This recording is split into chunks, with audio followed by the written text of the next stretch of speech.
Welcome, everybody, to another episode of Iowa State Cyclones Live here on the Voice of College Football Network. I'm your host, Levi Stevenson. We are doing this now for the 19th time since last fall. Been a good time starting off the show, and we're having a good time still. Got a few different agenda items on today. The main show, or the main attraction, I suppose, is the second is going to be about the second half of the show. About 7:30, we're going to be joined by Melissa Treibwasser, a good friend of mine that covers the TCU Horned Frogs. She covers them over at Dave Campbell Texas Football, as well as a few other different things. She covers the WNBA as well. Going to be talking to her, getting in a kind of an opponent preview for TCU for the 2025 season. But before that, we do have a couple kind of off-season items to go through here. Frankly, it's the beginning of May, which means we are 4.5 months past the season, and we are 3 months until the season. So, fortunately or unfortunately, news is kind of dry right now. Now, for Iowa State fans in particular, this is a nice little change of pace. The last couple off seasons being fairly quiet are a nice change of pace from the 2021 and 2022 off seasons. 2021, when you had the potential just catastrophic implosion of the Big 12, as the Big 10 was grabbing Oregon and Washington, and Texas and Oklahoma leave for the SEC. And you thought that was going to be a whole deal, and you thought, well, holy crap, we might need to find a place to land, or we might end up at a G5 conference. And then the next season with the whole gambling thing, which was just, all right, I guess gambling was 23 now. I guess it was 2 years ago. But, having that for that offseason, just really, really awful there. So it's been nice having two relatively quiet off seasons so far. Now, granted, the quietness of the offseason is a little bit relative, considering we're still waiting on the House settlement as far as figuring out if we're going down to 105 players or if we're going to 110 or whatever it is, and our walk-on's going to be a thing. That's still up in the air. And actually, interesting enough on that point, I wasn't really originally intending to talk about this too much, but there was a quote by Kenny Dillingham, Arizona State's coach, this past week, talking about how their strategy basically has been talking to their walk-ons that they have in the program right now, saying, hey, if this goes to 105 and they don't allow walk-ons, I won't have a place for you. So if you want to hop in the transfer portal now, right away after spring practice and the beginning of summer workouts, more power to you, because I can't guarantee that I can give you a roster spot in August. And I'd rather tell you now rather than try to hold out till August and then, kind of get caught with your pants down. And you have to start cutting guys when they just don't have time to go find another home before the season. So I like that approach from Kenny Dillingham. I think there's probably a lot of coaches that are taking that approach, even if they're not being like public about it. I wouldn't be shocked if Matt Campbell has at least had that discussion with some of the walk-ons and stuff like that. And I think most coaches will take that approach, because I think they just understand that there's just so much about their teams that are it's still up in the air, and that frankly they just don't have a lot of control over. So it's kind of it's a difficult situation for them to be in, but we're still waiting to hear exactly what's going to happen with that. But a few big points of news to talk about. The first one is that following the NFL draft, which Iowa State had a few different wide receivers selected, and they had Jaden Higgins and Jalen Noel both go to the Texans, Darren Porter to the Ravens. The big news here is that Jaden Higgins has agreed to a fully guaranteed 4-year, $11 million contract, $11.7 million contract, it's not like an astronomical amount of money or anything. That's good money, but it's not an astronomical amount of money. What's important here, though, is the last sentence there. He is the first second-round pick in NFL history to have a fully guaranteed contract. That is a big deal. I think the NFL is, in general, starting to move that direction to having more and more fully guaranteed contracts. But, offering a receiver, a second-round receiver, the first fully guaranteed contract for a second round pick in NFL history, I think speaks volumes as to what the Texans believe they can get out of Jaden Higgins. And frankly, I think that applies to the entire trio of Iowa State receivers, Xavier Hutchinson, Jaden Higgins, and Jalen Noah. I think that speaks volumes for what who Jaden is as a player and what they think of Iowa State as a program too, because they know, he's coming in with a big body, but Hakeem Butler came out with a big body and, a lot of really good, had some really interesting tape and stuff like that. But, he slipped down in the draft just a little bit and then, never really hung on with the Cardinals and has kind of bounced around a little bit. Now he's been putting him, getting the most snaps in like the UFL or, what before was the USFL with the St. Louis Battlehawks. And it seems to be kind of like the first guy out of the league most of the times. But Jaden Higgins, coming in, he gets taken in the second round and now he has a fully guaranteed contract. That's such a big deal. It gives him, I mean, that guarantees his spot in the NFL for 4 years, essentially. Because, you're not going to cut out a player that's a guaranteed contract unless you absolutely have to. I don't have any reason to believe that he wouldn't, not only make the roster, but have a pretty good shot at cracking the starting, the first couple spots in the rotation and being essentially a starter, pretty early on. But this guarantees that he's going to get every shot possible to be successful in the league. And, if he can be there and do his thing and X and Jalen Noel can be there too. It'd be such a great thing, not only for those guys, obviously, but just for, Iowa State's legacy in the NFL. Cause you remember for a long time that Iowa State didn't have any sort of legacy of putting players in the NFL.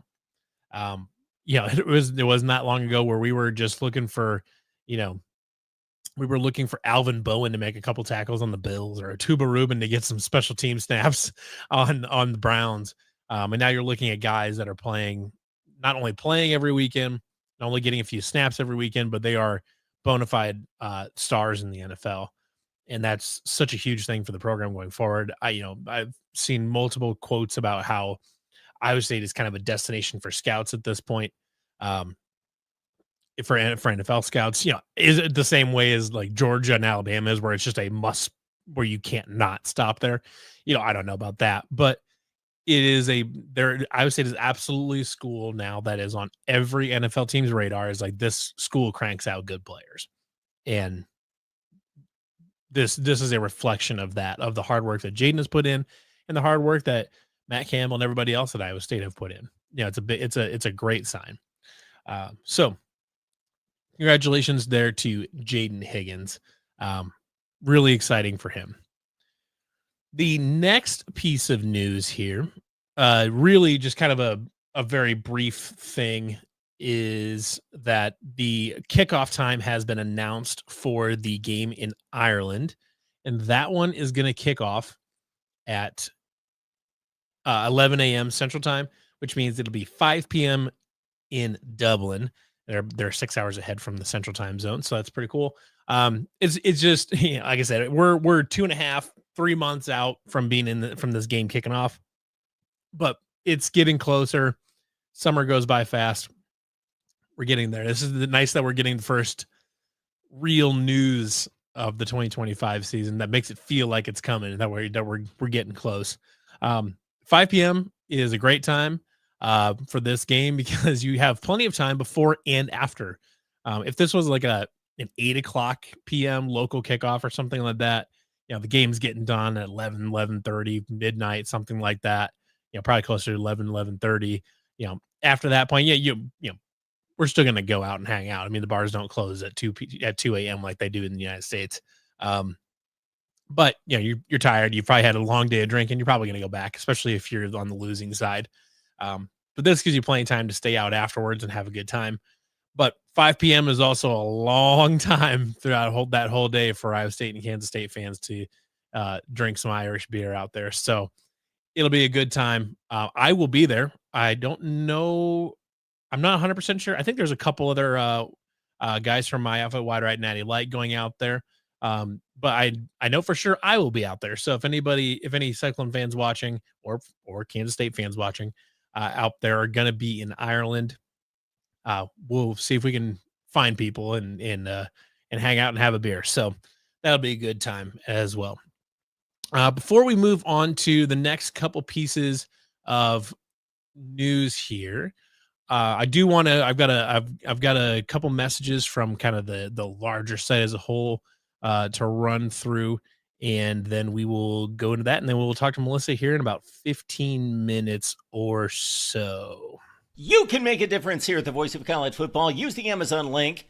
Financially contribute to the Voice of College Football without spending a penny. Same shopping experience. It's easy. Go to any video on any channel. Go to the description section and grab the link right next to the capital letters that say Amazon. Use that link, and Amazon will instantaneously convert to your account, settings, history, everything intact, just like whatever link you use right now. No difference. Pay no attention to the product that you see right there. Just go search what you want. Don't forget the Amazon link. Thank you for your support. Sincerely, the Voice of College Football. Absolutely. So we appreciate everybody's support and actually the specific way you can help support this channel. If you are not currently watching over on YouTube and you're watching on Twitter, we appreciate you tuning in nonetheless. But we really do appreciate when people can go over to YouTube and subscribe to the channel, like videos, comment on them, because we appreciate the discussion in the comments and things like that. I mean, that's really what this whole network is. The Voice of College Football is just a place for us college football nerds to come together and talk about the game. Obviously, beginning of May, so there's not as much to talk about now as there is in August, July, August, September, and all that. But we appreciate it nonetheless.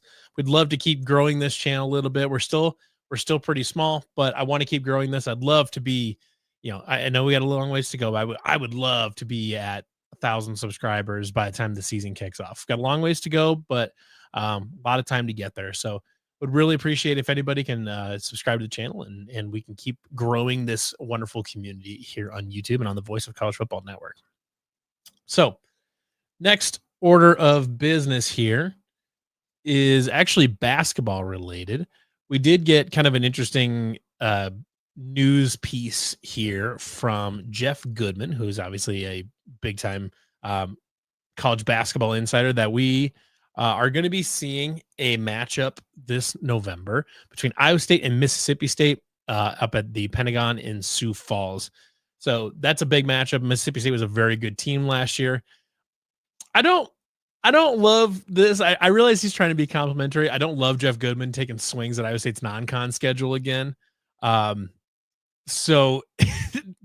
nonetheless, especially because the non-con schedule last year was really, really good. And this is a thing from 2 years ago, which that's kind of annoying. But either way, I would say getting a good matchup there in the non-conference. So they've got a pretty good slate already lined up, and we'll continue to see more matchups show up as we get closer to the season. But we've got a long time to go before we get to that particular sports season. But I thought it was worthwhile to share. So, as I mentioned, there's this offseason being quiet is such a big thing for Iowa State. Obviously, getting past the gambling thing, all this, but one of the things that is kind of looming over, we talked about it a little bit, is what these teams are going to do with their rosters, depending on how this house settlement comes down. And it's such a difficult situation because they just don't know what's going on. They have no control over what's happening. And unfortunately, the people in control is the federal government. And now this show is and always will remain completely apolitical. This is not even remote. That's not even remotely in your opinion of various politicians is not in the purview of this show. But regardless of that, the idea of leaving college football in the hands of our federally elected officials is a bit worrying. It's not that's not the type of people that you want to be in charge of this type of thing. One, they've got a lot of other things to go, they've got a lot of other things to be doing. Two, they're also just, they may be fans. A lot of them are, and one of them is a former coach. But for the most part, these are not people that are deeply embedded in college football and in the business of it and how everything works. They have an interest in looking at like labor laws and like who can be working, without compensation, who needs to be compensated, things like that. They can weigh in on who is and is not considered an employee. But as far as the problem though is that even if they weigh in on that or they've got an opinion on that, they don't understand how those actions and how those rulings affect affect everything beyond that.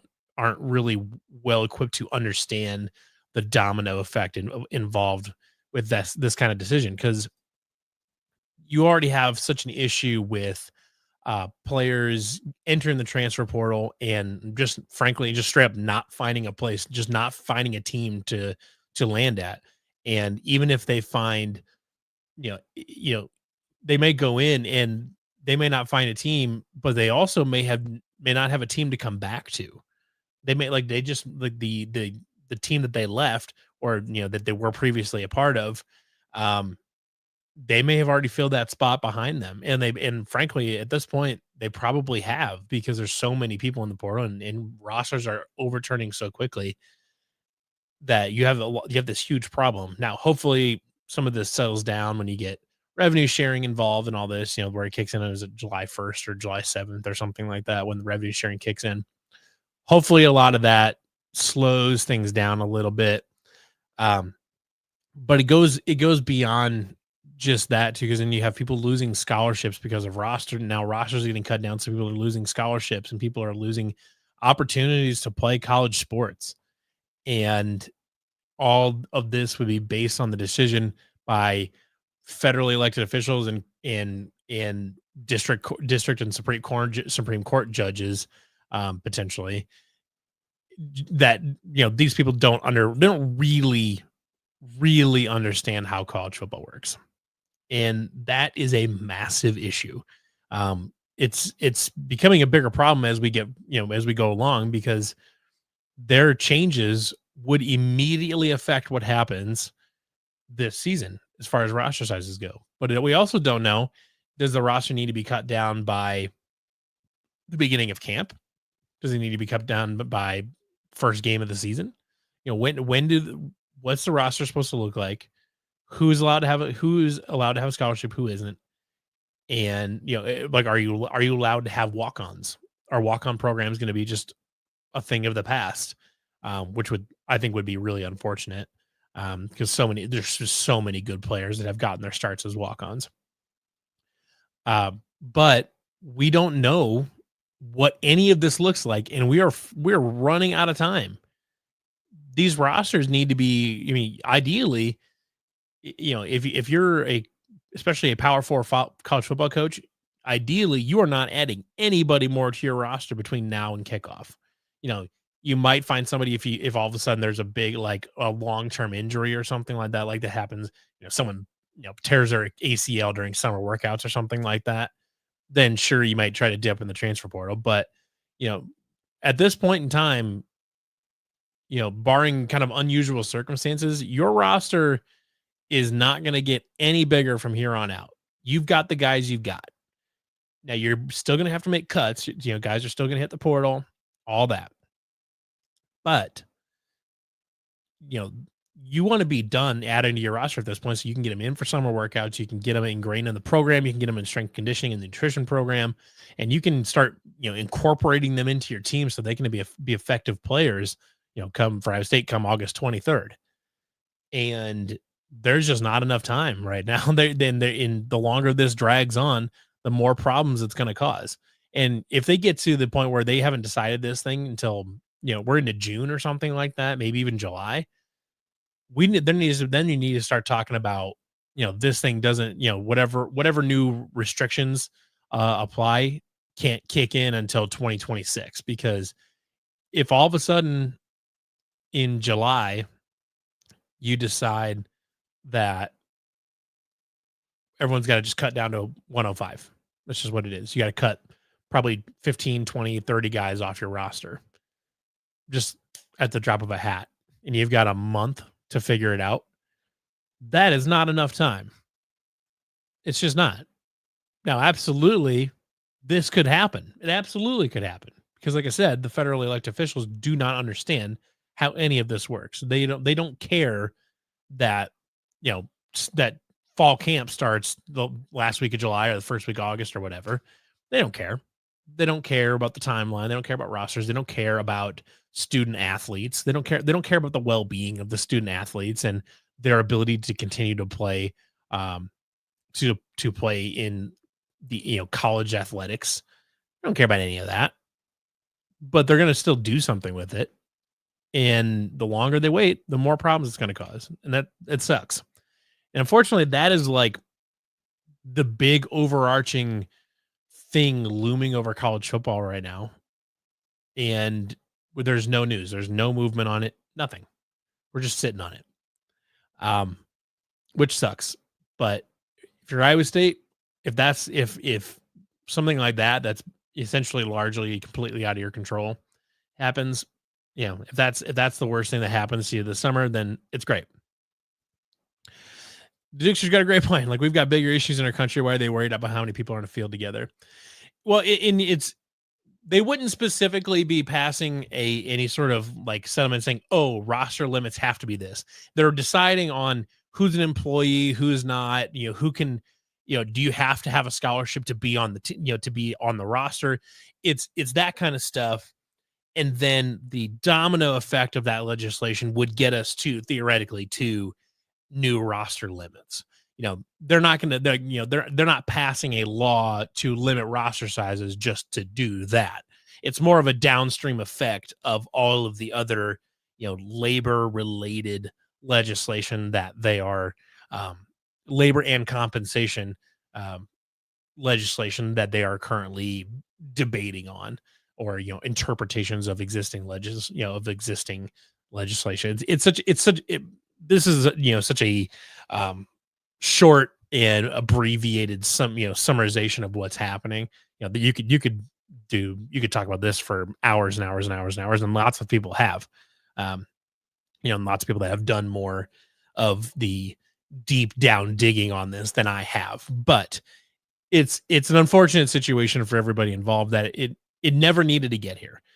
The decisions that were made that led us to here were not made last year. They weren't made 5 years ago. These are decisions that were made 20, 30, 40 years ago. I know there's another Iowa State broadcaster, Chris Williams, over at Cyclone Fanatic, has talked about multiple times on his podcast about how the Rose Bowl is to blame for a lot of this, and they kind of are, because they have their whole rules as far as protecting kickoffs and the sanctity of their bowl game and all this or whatever. But it's also, Mark Emmert from the NCAA and their refusal to acknowledge that players should be getting paid and all this. And that's a whole thing. These decisions were made 40 years ago that have put us in this situation. It's not a new problem. A lot of this could have been solved in the 80s and 90s when TV deals started really, really ratcheting up and started being worth a lot of money. It should have been addressed back then, and it wasn't. Now, because of that, we're in the situation we're in. It's tough, but it is what it is, and that's the biggest challenge, I think, facing. That's the biggest challenge by far facing college football programs this offseason. That is even beyond, filling out their own rosters or whatever it is, because they just don't know what they're supposed to be at. And kids are going to lose their scholarships out of nowhere, and there's nothing they can do about it. And I know I probably sound like I'm rambling at this point, but it's such a complex topic that I don't think enough people are talking about, because I think the average fan doesn't think about, they say, okay, the roster size goes down to 105. That's just what it is, but the average fan is also not the person that has to really deal with the human side of those consequences. they're looking the roster that they see on their team's website is going to be a little bit shorter, and they might see a fewer, they'll see fewer guys on the sideline at home games. But other than that, that roster limit size doesn't change basically anything as far as the fan goes. But gosh, I don't envy the coaches that have to go into their office and say, "Hey, you've been working your ass off, and you have been, you've put your body on the line and in physical harm, and in many cases have taken on significant injuries that are going to affect them for the rest of their lives. They've busted their ass. They've had essentially a full-time job alongside their studies. It's a massive undertaking. We know you've been busting your ass, but I don't have a scholarship available for you, and we can't keep walk-ons on the program now because some federally elected senator or representative or whoever has decided arbitrarily that you are not allowed to be on the football team unless you have a scholarship." And that sucks.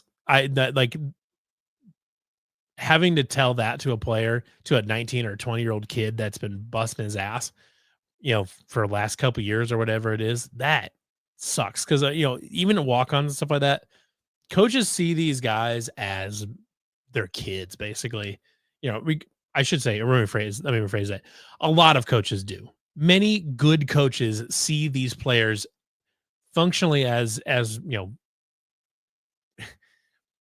maybe not their kids, but the closest thing to it, taking care of them like they are, their parent, essentially, looking out for them, not just on the field, not just in the classroom, but who they are as people. And there's lots of guys that come in, and they come in with maybe academic issues or whatever it is. And they work their ass off, and to try to, not just be successful on the field, not just make it into the depth chart, but to improve who they are as human beings and to be more successful after college football. The being successful in something other than athletics, or something other than sports, the classic NCAA tagline. They're trying to do that, but now because the NCAA did nothing about player compensation or figuring out how to make sure that athletes are being compensated fairly for their time, whatever that exactly looks like, their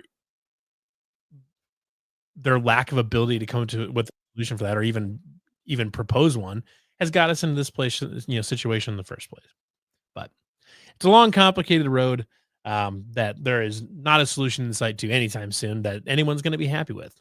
However, it is time to make everybody here a little bit happier, since we get to talk about actual college football with a good friend of mine, Melissa Treibwasser, Frogs insider here from Dave Campbell's Texas Football. How's it going, Melissa? I was really curious how you were going to lead me in based off of that, talking about happiness, because that really could have gone one of two ways. Speaking of being miserable, no. So I appreciate the kindness that you showed there. I'm doing good, Levi. I'm here to make the people happier by, not just listening to you speak into the void. So it's a win-win, hopefully, for everybody. Honestly, that firm but fair. Fair. Because I feel like I'm trying to find the right size for this. There we go. That's fine. Because I'm sure the people here get tired of me monologuing for basically an hour at this point. So, first of all, I haven't talked to you in a while because Iowa State and TCU did not play last year. Yeah, just which crazy. Sucks. We're staring this thing directly in the headlights because this is the last time we play Kansas State until 2 years from now. Yeah. I miss the round robin. I do too. So much, especially basketball.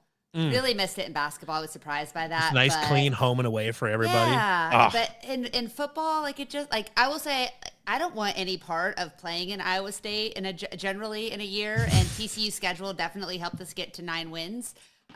So yay for that. But it's just not as fun. Like the Big 12, there's not enough.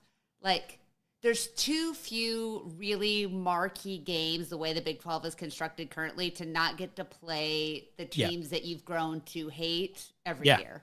You can't not play Farmageddon annually. That should be a protected rivalry. TCU's not playing Texas Tech this year. That's yucky. What's up with that? I mean, Iowa State and Kansas State. Iowa State and But- Kansas State has been played every single year since like 1907. Oh, wow. Something like, it's well clear of a century. It is the longest uninterrupted rivalry in college football. Yeah, and you can you would have gotten to extend that with the Iron Skillet dying, because I think that was up there as a top 3 or 4. I think that was like right behind interruptions. Yeah, there'd been some Yes, interruptions. Iowa State and Kansas State have played every year since like crazy. 1907 or something like that. It's been a lot, and it sucks that we're losing that. And like, you know, and not to drift too far into my own thing, but like we didn't get to play Oklahoma State last year, and that sucks because Iowa State and Oklahoma State have been last year. yeah. Iowa State and Oklahoma State have been in the same conference since World War I, and they're, you know, such similar schools. And if you look at the last decade and a half, Iowa State Oklahoma State has been arguably the best single college football duel in the conference on a year in, year out basis. It sucks. I'm glad the Big 12 has found its flotation device.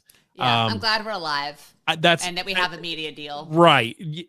So like I can't complain too much if the alternative was we all scattered and, you know, some of us are clinging to a life preserver someplace, and some of us definitely fall down to a G5 or something. But I did see a tweet that said that SMU replaced playing TCU annually with LSU and Notre Dame. And Notre Dame's not really fair because they're kind of in the ACC, and TCU replaced playing SMU with Arkansas State. And I will admit it made me sad.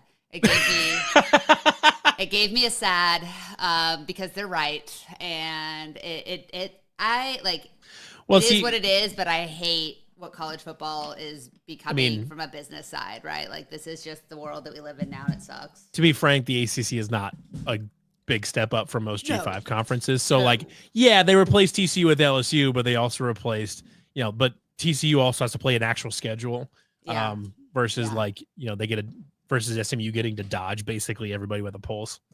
But I mean, this is my thing with, and we're totally going off the rails, but shocker when it's the two of us, right? Yeah, classic. But classic Levi and Melissa mess around. Yeah, exactly. But if you're TCU or SMU, right, and the marquee games on your schedule, for TCU, it's Baylor every year and Texas Tech every other year, I guess is how that's going to be. Or for SMU, occasionally you're going to get a Notre Dame, a Clemson, a Florida State when they aren't abhorrently bad. Like, there's not a marquee game that isn't your biggest rival. And we've talked about this ad nauseum, but losing a Texas and Oklahoma, you lose those big flag planters. And unfortunately, the ACC has 2, occasionally 2.5 of them, even if the rest of the conference is hot, stinky garbage compared to a competitive Big 12 that's a lot of fun, even if there's not a national draw matchup, unless a couple of teams happen to be really good. Yeah, well, and the thing that's kind of the thing about this, that there's many things about college football that annoy me to my core, but one of the things that does annoy me is, I mean, the advertisement for the Big 12 going into last season was that this is going to be by far the most competitive conference. So we're primed for some wackiness, and boy, did it ever deliver with being just totally batshit crazy all the way up until literally the 11th hour. Yeah. I mean, because BYU wasn't knocked out of, they weren't knocked out of the Big 12 title game until like the first quarter of their like midnight kickoff game or whatever, because that was when Iowa State finally got done. And it was a 4-way tie, and like there was some other situations where like Baylor was in it somehow. TCU was in it until like middle of November somehow. They were until like the last couple weeks of the season, and Baylor was in the tiebreaker until I think up until the last week. I want to say they were in it. Texas Tech was in there and stuff like that. There was some kooky stuff going on. But that is not going to be rewarded because they don't have Clemson, Miami, Florida State, you know, whichever one of those when you call the half, I guess. But yeah, it's a super, super fun conference. If you're invested in a team within it, you're going to get entertaining football almost unilaterally, right? But if you want to draw those outside eyes, you have to have those really special seasons. And I guess maybe you could say, you know, Colorado has done that, obviously. Arizona State did that a season ago. You know, you guys had your Fiesta Bowl run.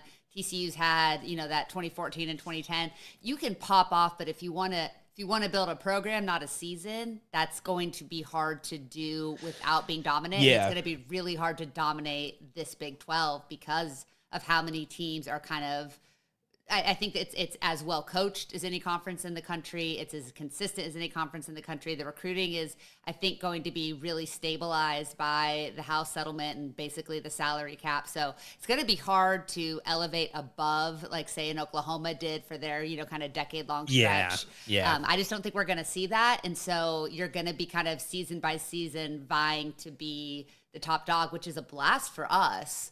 It's great. How does that translate, as college football continues to evolve? I don't want to care, but I care. That's the thing is like, you're exactly right. I really don't want to care. I don't like, I want to be left alone to just care about having a really good time in the Big 12. Yeah. But unfortunately, I'm not allowed to because Greg Sankey is out to destroy the world and everything and all happiness within it. Yes. And like there's Nick Saban talking to somebody about that, how they want to make a 40-team pro league, which I can tell you right now that's going to flop. Like, it's not like, I don't think the SEC and Big Ten understand like what, I think they think that they can swim alone, but they just can't. Like, that's not what college football is. I think the product comes significantly diluted if you just peel out those two conferences and then a few extra teams off. That's a whole other thing. But let's talk about the TCU Horned Frogs, and let's do it. Let's do that, so we don't have to continue to just hear and bitch about shit that's just not gonna. It's just not gonna get better. Yeah, amen. Right. But speaking of did get better, TCU had a nice little bounce back season, and everything seems to be pointed more in an upward trajectory. Correct me if I'm wrong here, but going into 2024, it wasn't like rudderless, but it felt like there was a lot up in the air, a lot of question marks as far as kind of just what the hell is going on exactly. Because you had the national championship game run out of nowhere, and then 2023 was obviously going to be destined to be a little bit of a letdown. But then had a nice little season last year. Am I correct in believing that TCU's kind of got this thing pointed upwards? Yeah, I mean, I don't think that your assertion or your not rudderless thing is that far off. I think what we saw at TCU was a severe lack of leadership. The culture was bad in the locker room in 2023. You lost we didn't come out of nowhere. We came out of Max Duggan's, dog in his rib cage. That's basically where we came from.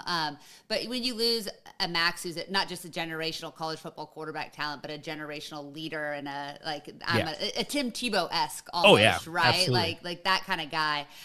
Plus, Iowa native. Yeah, Iowa native. But he got out, so it was good for him.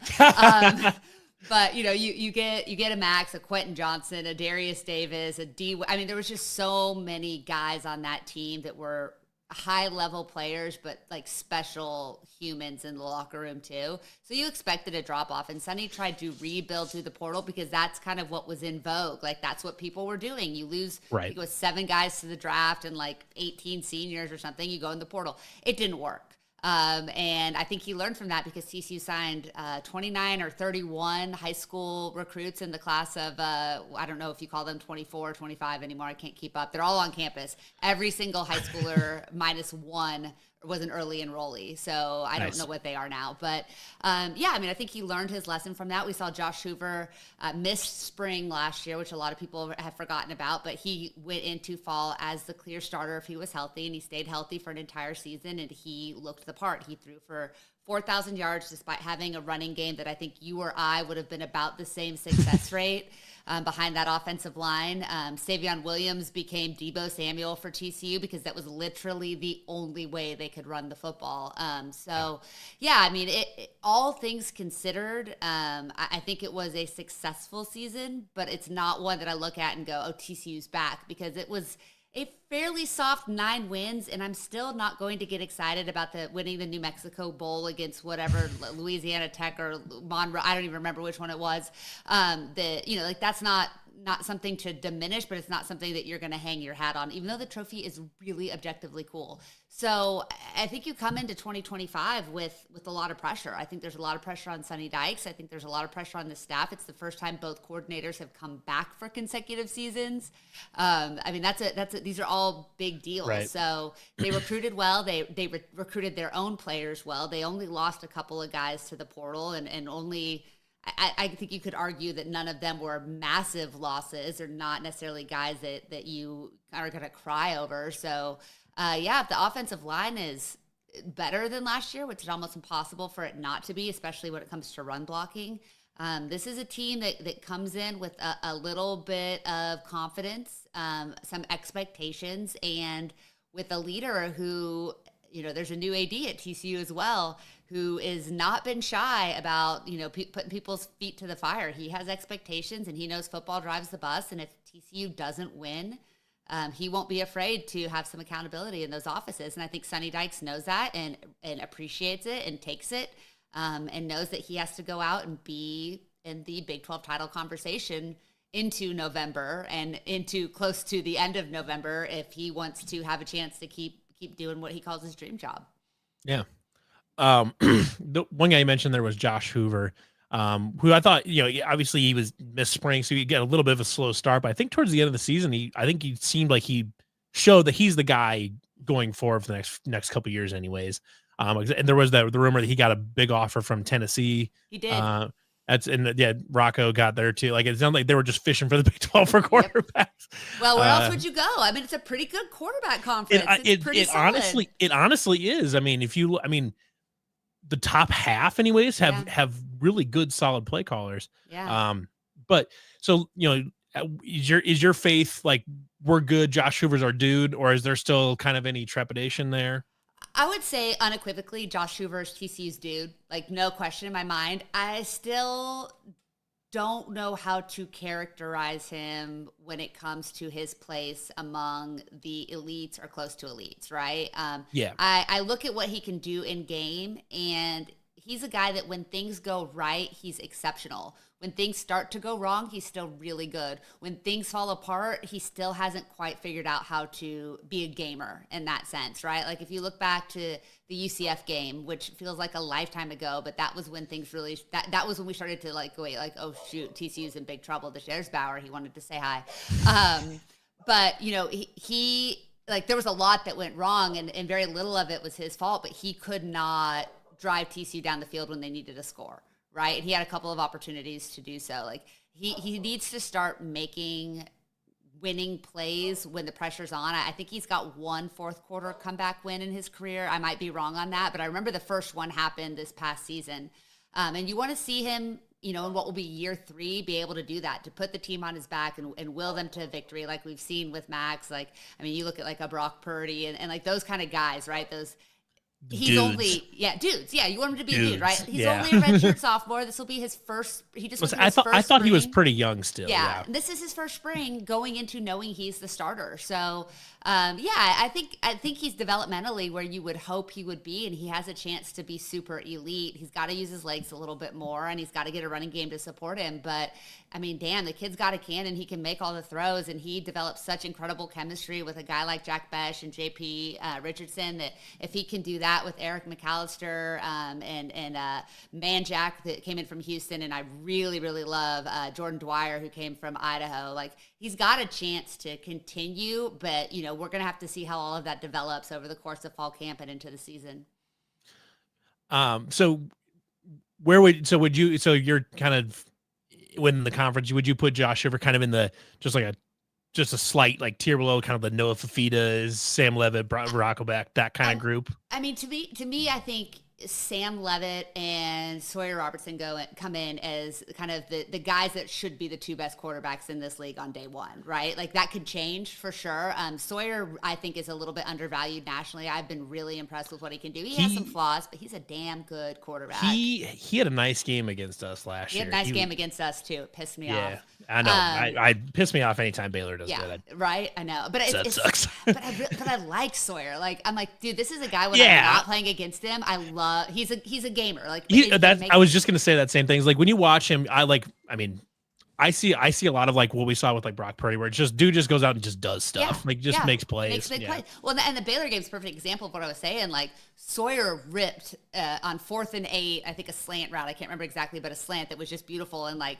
we want Josh to make those plays. I think he will, but we want Josh to make those plays. But him and I just totally forgot his name. And you just Sam Levitt, like those two to me are the best. I think Josh is right in that next pack. Right, it's with Rocco, with Avery Johnson. I think Fafita's got a lot to prove this year because he fell off. Fafita was one. I think he's kind of stuck in between the two for me. Like I think I want to see him what he looks like without Ted McMillan. Last year. He was so bad. Yeah, he wasn't last great. Year. So yeah, I mean, I think he kind of falls to that next. And then there's a lot of guys who you think could be really good and certainly have the talents and the bona fide. So I kind of like if I were to, I'd tier them probably more than rank them. And I feel like Josh is like strongly in tier 2 with those guys. And with a chance, I would not be shocked whatsoever if he finishes the best quarterback in the league. I don't expect it, but it wouldn't surprise me because I mean, he threw for 4,000 yards last year. Well, that's no running game. Well, and that's what we were kind of talking about is there's at least probably 6 guys at least in the league that you could look at and be like, it would not shock me if we came out of the bag. It wouldn't shock me if we thought like that's the best quarterback in the league when they came out. And Josh maybe arguably plays in the most quarterback friendly offense of any of those guys. Like he's going to have the most opportunity to put up the biggest numbers. It's just can he do that in games that his team is winning and in moments where people are paying attention. Like that's really going to be the key. He's a great kid. He's a great leader. He's really like come into his own. You've seen him become more vocal over the last year. I certainly want him to be great, not just as a TCU person, but as somebody who's gotten to talk to him so much over the last couple of years. So he does all the right things. I think he's built to be successful, but he's going to have a more developed offense around him, especially in the backfield than he did a year ago. Sure. Let's flip over to the other side of the ball, the defense. What's the vibe check look like on TCU's defense right now? Yes. So this secondary has a chance, if it's healthy, to be one of the elite, not just in the conference, but potentially in college football. You brought a lot of guys back. There's a lot of continuity. There's continuity in the DC. Avalos is such a better fit for what TCU wants to do than Joe Gillespie was. God bless him, a nice human being, but just they needed something a little bit more aggressive, a little dirtier, a little grittier, and Andy Avalos is certainly that.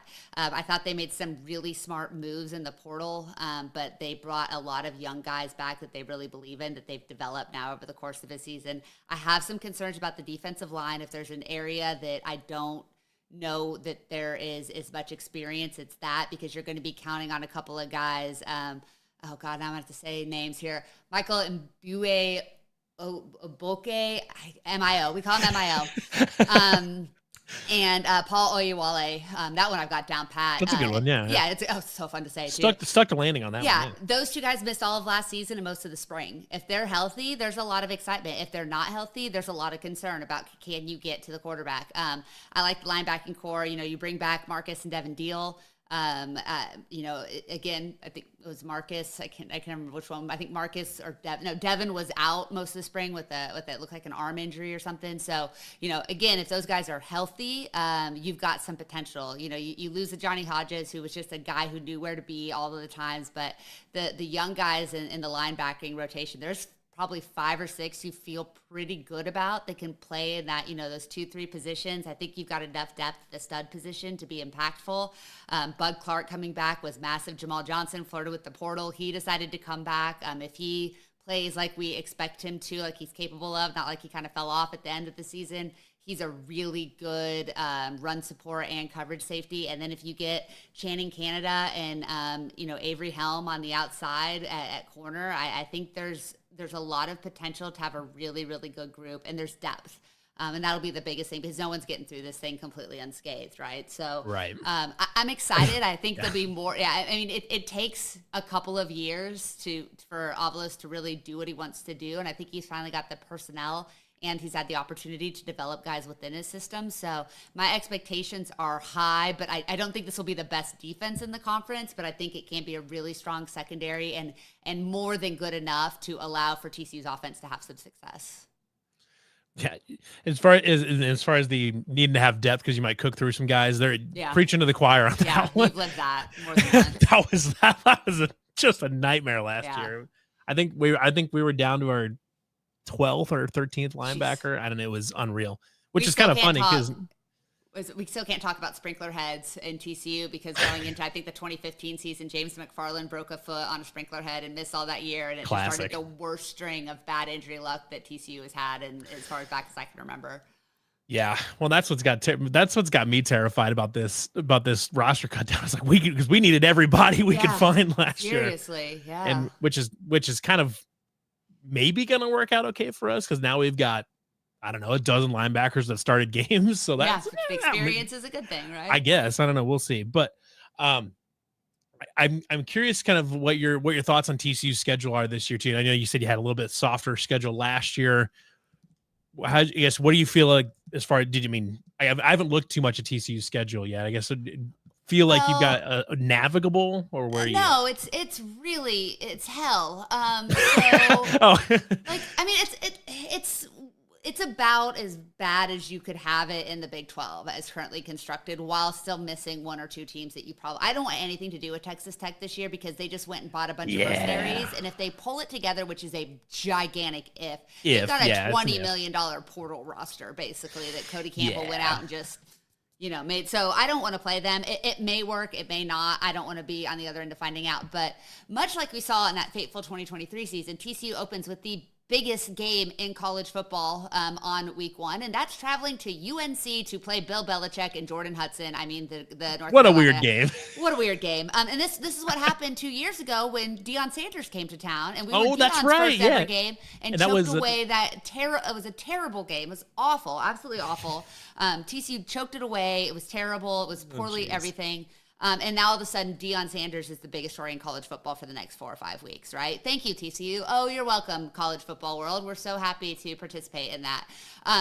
So that's game 1. Now I will say there's at least a better than 50% chance Bill Belichick is not on the sideline for that game because the way this whole thing is unraveling and his buyout dropping to $1 million on June 1, nothing would surprise me whatsoever with what happens at UNC. But theoretically.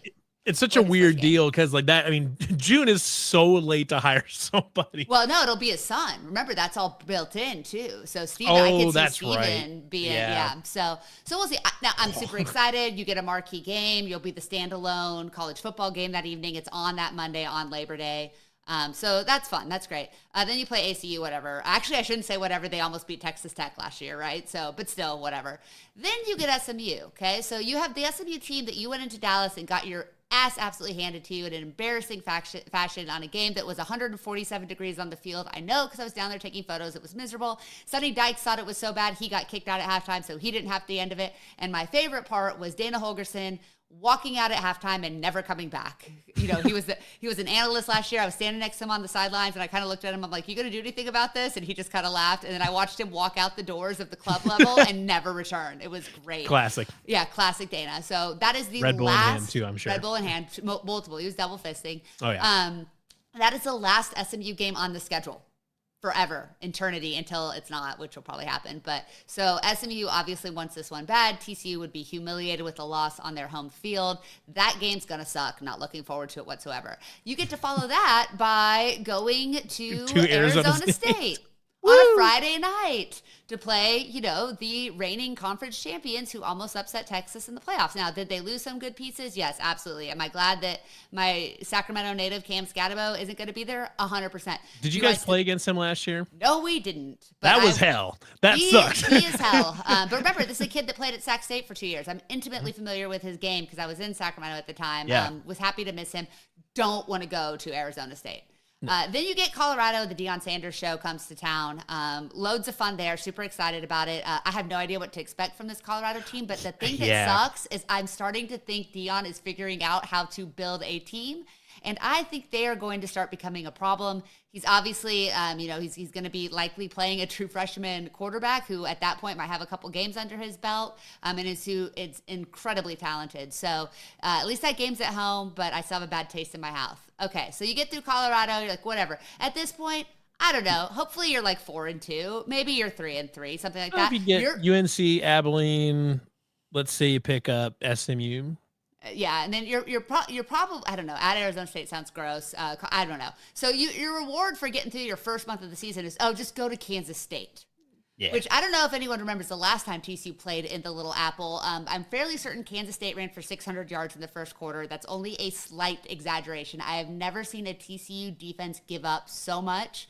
That is the game that got Joe Gillespie fired. Like 100%. That was his. He may have coached 1 or 2 more games after that. That was the end of his career. So you come after that really, really terrible game, and you go right into your rivalry game against Baylor at home. Baylor beat TCU last year for the first time in, I believe, 5 or 6 seasons. So that one has a little bit extra weight. Oh, that's great. So you follow 2 really brutal games, including a rivalry game, and you get to go to Morgantown in late October. It's going to be snowing. You know it is. Is TCU cut out to play in the snow? I have no idea, but probably not, considering they had no run game a season ago. So that's awesome. So you go to Morgantown, and when you get back from Morgantown, you get a bye, thank God, because then Iowa State comes to town. And we know TCU and Iowa State games are always like 6 circles of hell. We don't know which team is going to be better, but it's going to really suck for whichever one isn't, because that game never goes the way it's supposed to. It's only blowouts, and the other team always has a miserable time. Yes, it is. It is not fun. You survive Iowa State. A week later, you're going to Provo in November, where it will certainly be snowing. Oh, there'll be snow on the ground for that, yeah. Yeah, so that, again, are we cut out for snow? I don't know. It was really cold in Utah. We looked great on defense against a basically JV quarterback. So cold is a lot different than cold and wet. Yeah. As I said, like, you pray for snow and not water. Like, that's right. Like, at that point, you're hoping it's cold enough to snow and not just rain. Because you hope it's like 0 and not 30, because if it's 30, then the snow's gonna be slushy and wet and it's gross. Yeah. And then you get to go to Houston. Remember, you lost at home to a terrible Houston team. Houston Willie Fritz at is Houston. figuring it out. I would say at Houston at the end of the season sounds fucking dumb. No, thanks, man. No. And then Cincinnati, who you did play a snow game at Cincinnati a season ago. You won. It was ugly. It looked like Jamal Johnson. That was a game where I thought he was never coming back to TCU, because that boy did not want to tackle in that cold, and I cannot blame him whatsoever. But TCU did manage to pull out the win, and Josh Hoover did, like, that was kind of a gutty. That was the game where Haas Haney came in, who's now at Oklahoma State and probably going to be their starting quarterback potentially, or their backup. He came in and he won that game with his legs, because Josh is not much of a runner. So, I mean, it sucks. Like, you don't have to play Texas Tech. Okay, that's great. You don't play Oklahoma State. God only knows what they're going to be. Arizona is not anything you're all that worried about, even with Noah Fafita. So it's a pretty bad draw for a TCU team that felt pretty good about a soft 9 wins a season ago, and it's going to have to fight and claw to get to 8 this year. And it's going to be a better 8 wins or 7 wins, but it's going to feel really, really crappy. Yeah, it's not going to feel good. It's just it's a gauntlet. That's, and the order, that's shitty. Like, from October 11th until November 15th, you have a solid month of hell. Like, that is a hell stretch of 5 games right there. Like, that, nobody's having a good time. Nobody's having a good time. We've got a gnarly stretch at the end of October where we've got, I'm just gonna pull it up, but it's at TCU, and then we've got home versus Arizona State BYU. Let me see if I can find it here. But the beginning, the front end of our schedule is much friendlier than yours. What the am I trying to do here? This is nonsense. You're doing great.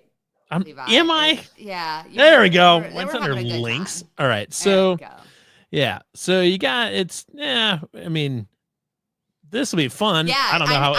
I need literally no idea how it's going to go. Go scout it because TCU goes the next year and plays UNC in 2026. Oh, you better believe I'll be scouting. Yeah, I'm going to be blitz for about 2 weeks. I'm going to need you to remember at least 3 things from that trip. Yeah, okay? I'll be fine. I don't black out. I might be hammered the whole time, but I won't. Yeah, you'll have a good time. This game scares the dog shit out of me. South Dakota's really good. You don't like that. Schools. You just don't like this. No. I don't know. Iowa's nonsense. Yeah. This still don't love that. Arkansas State's kind of decent. Wait, at Arkansas State? Yeah. So we play these dumb at G5 school games every other year. Like we played at Ohio a couple years ago and lost, and that was dumb. I remember that. That was great. Yeah, I mean, that sucked. Yeah, that sucked. But yeah, now we got to go play at Butch Jones. That's not going to be great. Don't love But that then you for get Arizona at home, Cincinnati. Yeah. You play Cincinnati on the road, but Yeah. I don't really know. I honestly have no idea what to think of Colorado because I know you're kind of like they might be good. I don't know. We'll see. I think Deion's a better coach than people give him credit for. Yeah. But he won a bunch of games last year. They had a little bit of a softer schedule, but they also had Shadur Sanders and Travis Hunter. Yes. Yeah. And a couple other good receivers. Man, which they lost everyone. Yeah. And they also built basically entirely through the portal, which, Yeah. as you know, and TCU fans and a lot of other programs know, that doesn't always go super good. So I think that's the situation. Like, I think the ceiling is there, but I think that situation is really unstable. This might not be the year that we fully see what they're capable of, but you can see them building towards being figuring something out, annually competitive. But I mean, what happens if the Browns suck this year and they can their coach? Yeah. Yeah. I mean, is he going to leave to go coach Shadur? I don't, Then they got this stretch here. You've got BYU at home, Arizona State at home, at TCU, then Kansas. Yeah. That 4 games sucks. Yeah, that's brutal. At least you get like BYU you do get these two at home. You get them at home back-to-back weeks. So that's something. I tell you what, I hate playing at TCU. I hate it. I still have really bad nightmares from that 2018 game where we put like 7 points on the board or whatever it was. Listen, I still remember 2013.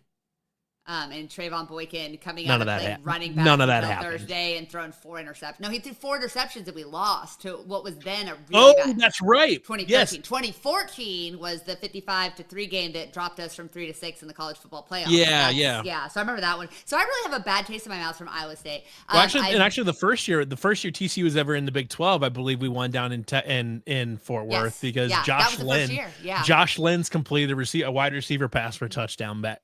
Yeah. That was wood. I mostly remember some of the games in Ames, but the Cookie Crisp White Russians have meant that I don't remember all of them. Yeah, that's what we're here Brock for. Purdy running for like 400 yards in a game that had a 3-hour rain delay. Actually, was it the last time TCU played in Ames?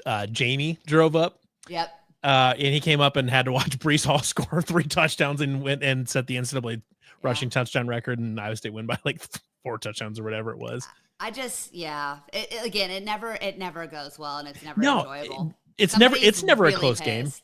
Someone always gets just blown out. It's a horrible game. I will say one of my all-time favorite memories of a TCU Iowa State game was Brock Purdy throwing what I still consider to be the stupidest pick six I've ever seen. It was a fumble. It was a fumble because it went backwards. It went backwards. It was a fumble. It still remains like one of the top 2 dumbest plays I've ever seen. Oh yeah. It was. I love it. It was great. That was a game I think we lost though, right? Yeah, we still won that game. That was the game that Max Duggan couldn't play the first half because of his heart, but played the second half. But the rumors were really that he was being punished for like having a COVID house party or something. So I don't know if that's true, but that was the era that we were living in. Kanene Wangu actually scored a touchdown that game. Shout out Kanene Wangu. But yeah, I never had a good time there. Then you got Kansas, which I hate playing Kansas. Yeah, I hate playing Kansas. Fuck Kansas, man. That team was fun playing at Arrowhead last year, though. That was cool. No, it wasn't. We won. I was happy. Listen, I had a great time, except for those 4 hours. That sucked. But the thing I hate about playing Kansas though is that team is built in a lab to beat Iowa State. Yeah. It's like kind of like how Matt Campbell built his team to beat Oklahoma essentially for the first 5 years or whatever, when that was still Baker Mayfield and all that or whatever. Kansas was like, how do we beat Iowa State? Let's build this team specifically to beat this team. And they've just been bowling us with it the entire time, and it's not nice. Oklahoma State. What's Oklahoma State going to be? I'm very interested because again, TCU's kind of big time college football or a quarterback recruit left for Oklahoma State. I've heard he's going to start. I've heard he's not going to crack the depth chart. I have no idea what to expect.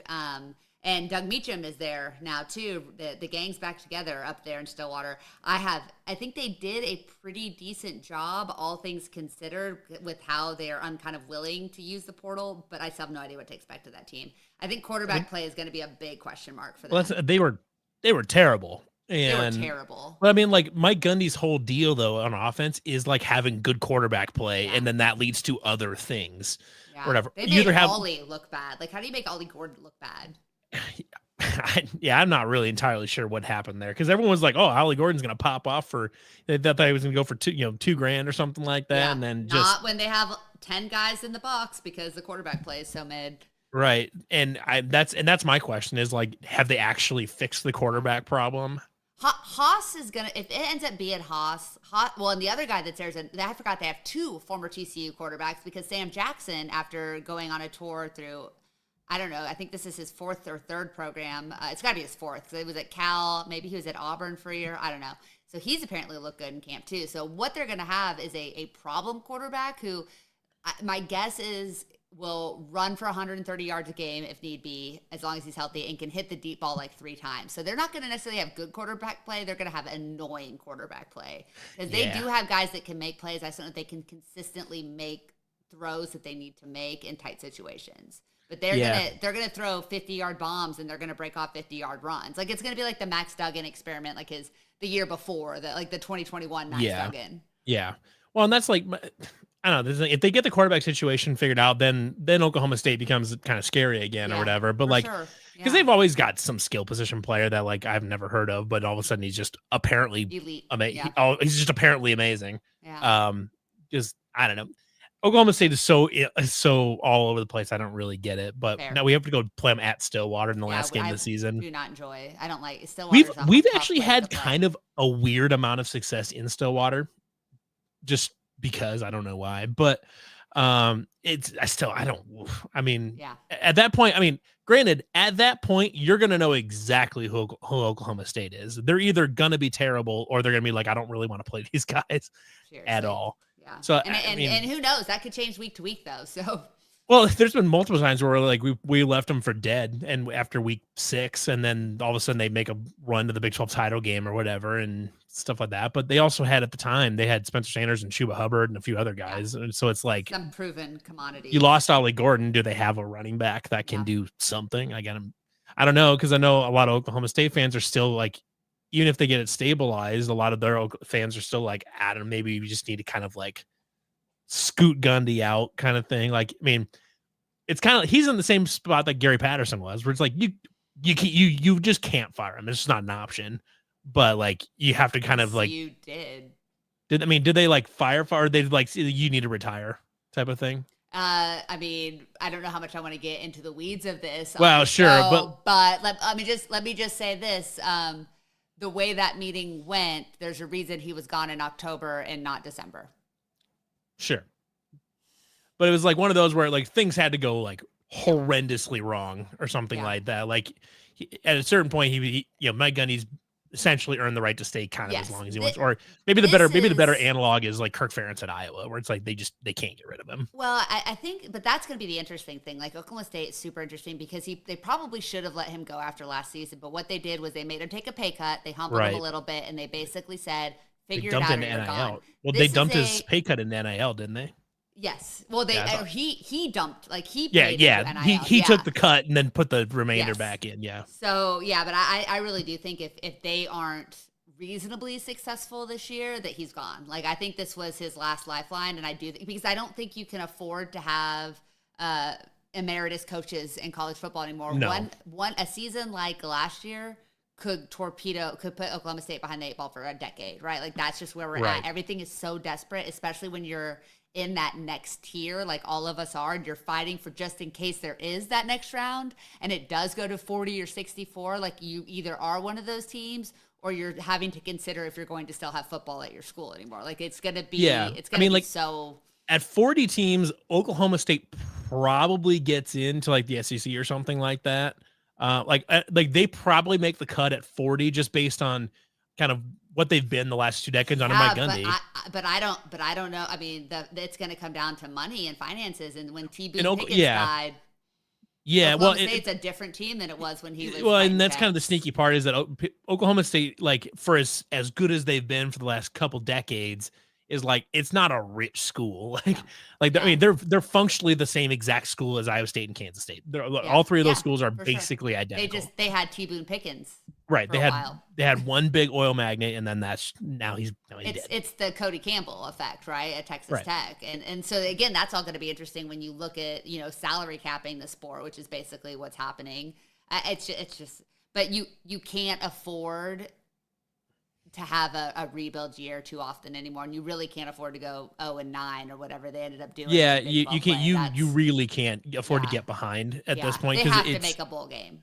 It's such a struggle now. Like it's such a struggle now where because money's so tight and everything, the investments are so deep in a lot of these things that like they're gonna get I think they're gonna get trigger happy with getting rid of guys. Like if you start losing momentum, then you cannot afford to lose momentum. So like let's say TCU has a down year this year. Let's say they only win 4 of those games or something like that, because it is a rough schedule, and there could be a lot of things that could go wrong. But like I would guess Sunny Day still gets another year after this, no matter what. The way that his buyout is structured, probably. Like he probably still gets at least a little bit more time. Yeah, but it's a matter of, do you go into 2026 feeling confident, or do you go into 2026 dead man walking, right? Like that's what it's going to be for everybody. And it's going to be fascinating to see how these buyouts start changing too, because schools aren't going to want to be attached to a $20 million 5-year contract when year 2 goes bad. Well, and the dead man walking thing is a poison pill too, because you look at like what happened with Neil Brown at West Virginia, where they lost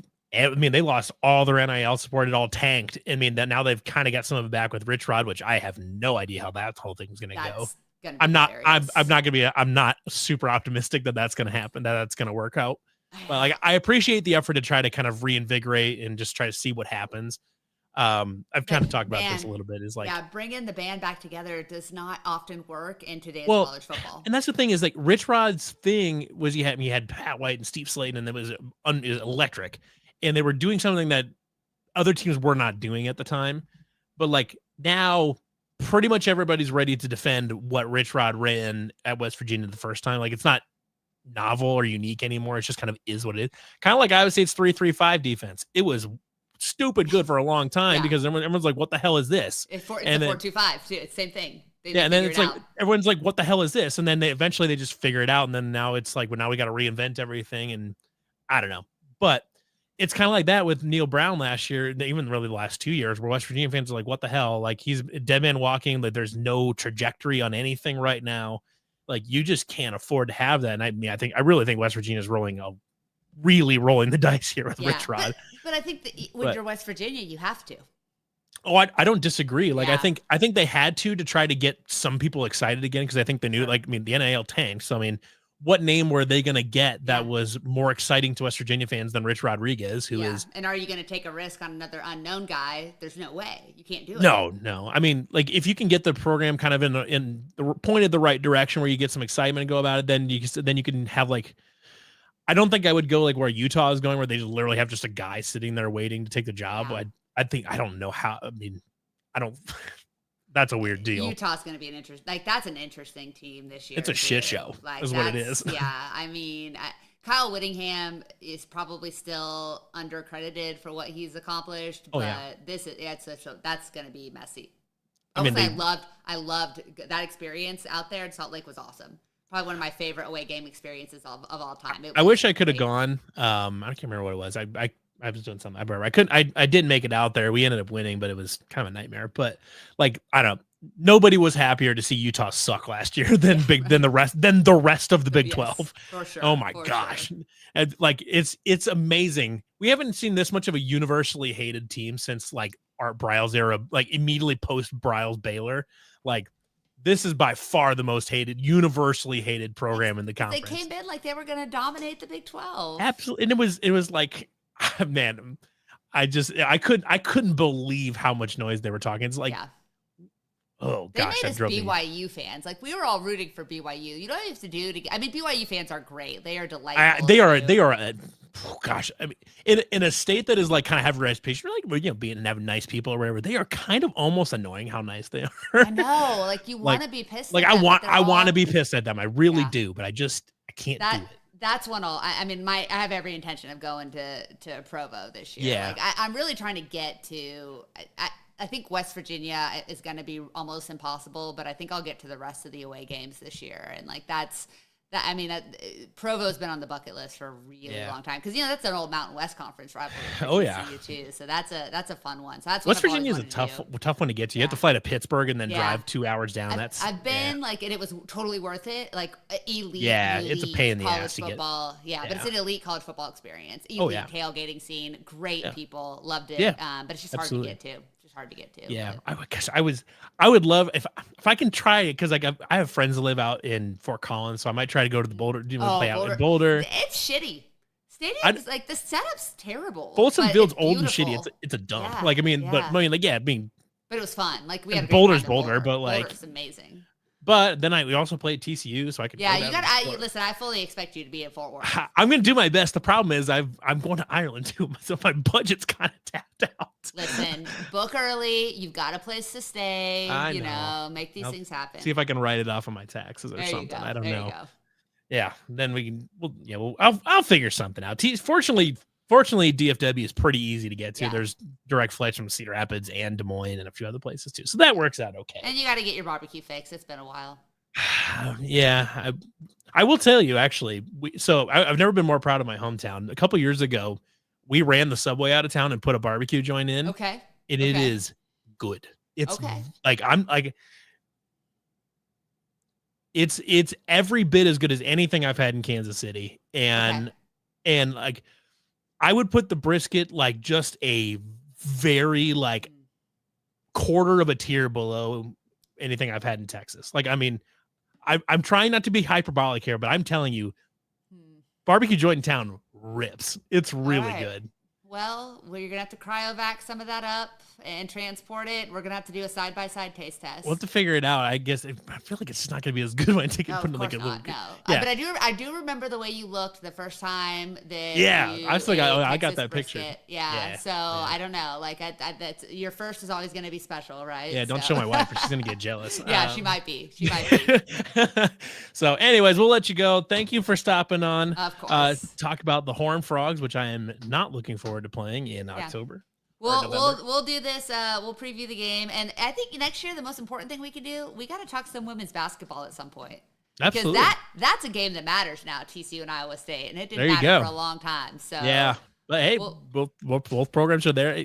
Iowa State will probably be a top 15-ish team. I would guess. Getting the point guard from Arizona State. Yeah, she's great. And then you get Addie, and you get Addie back. Addie Brown, Addie Crooks. Yeah. We thought that last year too, and it just didn't pan out. But happen, but we'll see. We will see. They've got players. I'm gonna just. Iowa State's gonna have a football, men's basketball, and women's basketball team all in the top 20. For the second consecutive year. Gorgeous. Well, preseason. We'll see at the end of the season, right? Wow, that doesn't matter. Preseason. That's all that matters. Just the media vote's the only one. Listen. We both know that the preseason is the only thing that matters. Just listen to the SEC. That's all that matters. That's all that matters. Yeah, the results on the field, just the SEC name and whatever you were voting. Absolutely. So. Now, you got to remember that SEC teams only went 500 against each other in conference play last year. So. It's not a good look. It's not a good look. Let's have a just shit talk the SEC podcast this summer. Yeah. Jamie will come on for that too, I'm sure. Yeah, we'll just bring the whole crew on. We'll just shit on. We'll just drink beer and shit on the SEC. That sounds great. Sign me up. Let's make it happen. In. All right, everybody. Thanks for watching. Thank you, Melissa, for stopping by. You can all stop by at some point in time this summer. We're all just going to drink beer and shit on the SEC for an hour. It's going to be awesome. So everybody, thank you for watching. We will see you all again at Iowa State Cyclones Live here on the Voice of College Football Network. See you later. Oh, go Cyclones too. Fuck the Hawks.